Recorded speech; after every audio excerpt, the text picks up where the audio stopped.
Summer of 1977, when I was 15 and a half years old, I stumbled across a 46 Chevy pickup.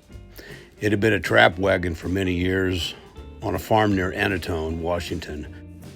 Our family was visiting the Johnsons when I spotted what I'd been looking for, immediately falling in love with that cool-looking grill. I remember rubbing an area with my t-shirt, and oh, what a shine.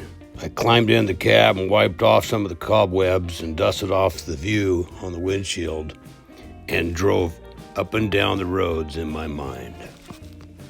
I recall going back to the farmhouse all excited and telling my dad about the truck. And the paint on top of the hood, fenders, and cab was burnt completely off, leaving a bad case of surface rust. After he checked it out, we struck a deal with Randy's dad, Phil, for $150. We then came back a month later and towed it home to Royal City. It had an old flatbed made out of 2-inch channel and 4x4s. And it's almost like the truck had been tipped over because the driver's door and jamb were all messed up. The head was off of it and in the back, along with a rebuilt one for that 216 Babbitt pounder. First thing we did was pull the bed, hood, grill, and motor. Then, after removing the headlights and doing a little sanding, we took it down to Dean Callahan's and steam cleaned the whole thing. Dad found a good driver's door at a junkyard in Quincy. We had to pound out the door jamb to make it work. I cleaned up the engine and the tin and sprayed some poor man chrome on the valve and the push rod covers. Dad and I put the motor back together, put it in, Dad wired it, we put a carb on it and fired it up. Dad's buddy Dean had an 8-foot flatbed. I could buy it for $20, so we got it, and I cut both ends off to cut it down to 6'6".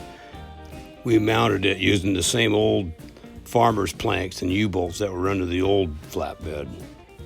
I bought some filler from the Napa store and proceeded to start my learning curve on bodywork. I no sooner used up a quart of schmuck and started a 4-wheel drum brake job. Somewhere during the summer of '78, I got the bed primed in gray before we moved to Asotin. Later in '79, after we got it legal to drive, I drove it up to Kamei, where my grandpa Han lived.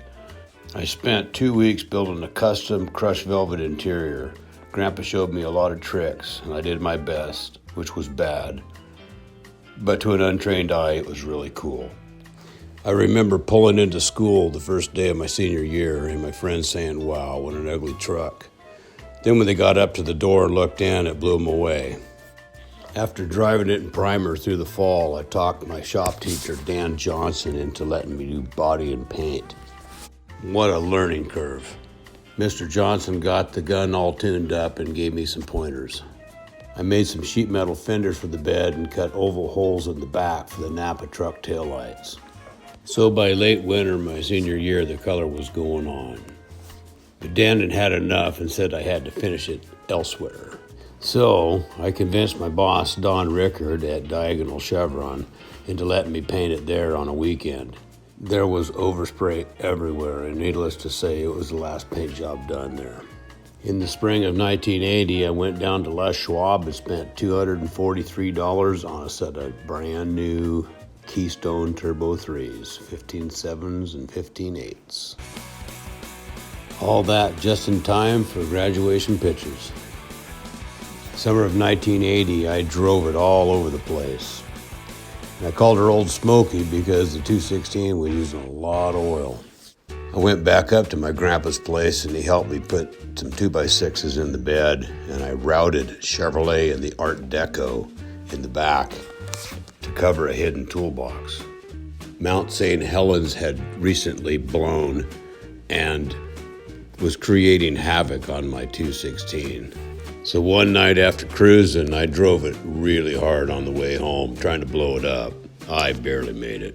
My high school friend Sparky had a 65 Olds Cutlass. Somebody had pulled out in front of him on the Cloverland Flats and he T-boned him. He did an amazing job of replacing the front sheet metal and the frame and getting it all grafted back together. It was a 15-year-old bucket seat console 4-speed car, and I butchered it because I wanted a V8. My truck had fresh paint, upholstery, and wheels, and it needed that drivetrain. So I torched out the cross member, bolted it to the bottom of the motor, dropped it in, and welded it to the top of the frame. My mom and dad had been gone for about a month on a long vacation. Dad said, "You crazy kid, you could have put a 235 in it. It would have been a lot easier." Dads are always right, but I was 18 and I wanted a V8. I was scheduled to go to college about a week or so later. I had to sort out the steering and the rear end and the linkage and all that stuff. I mounted a 63 GMC steering box forward of the axle on the outside of the frame and replaced the torque tube axle with an axle out of a 56 Chevy pickup. But soon I ran out of time, so I went to college with no truck. I was a bit of a troublemaker, so I was put on the dean's list. So January of '81, I dropped out of college, went back, got my old job back about a day later. And of course, the old 46 was first thing on my mind. I bought a 1980 Trans Am steering column from Forrest Auto Parts for $65. This car was virtually brand new with 6,000 miles on it. The factor shifter that came with the Muncie 4-speed out of the Cutlass interfered with my fuel tank area.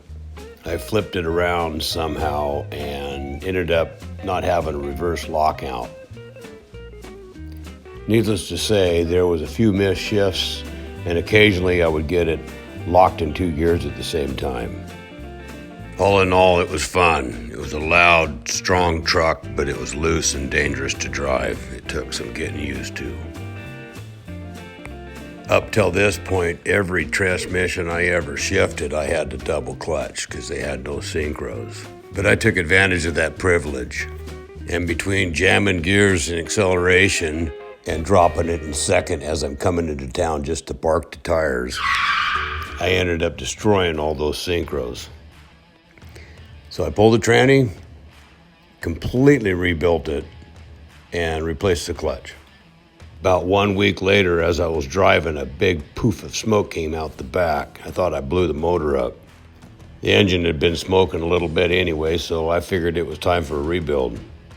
I limped it to the shop, pulled it in the bay, pulled the heads, and lo and behold, there was a saw plug laying there. I went ahead and put fresh rings and bearings in it anyway. It was a good thing to do. I drove it hard every day, year-round, for about 2 more years, and then I tagged one of my buddies down at the pond where we used to go fishing. I was throwing mud all over the place, and as I got closer to that 72 LTD, I couldn't stop, and my fender was no match for his bumper. I parked it and bought a '69 4-door hardtop Impala.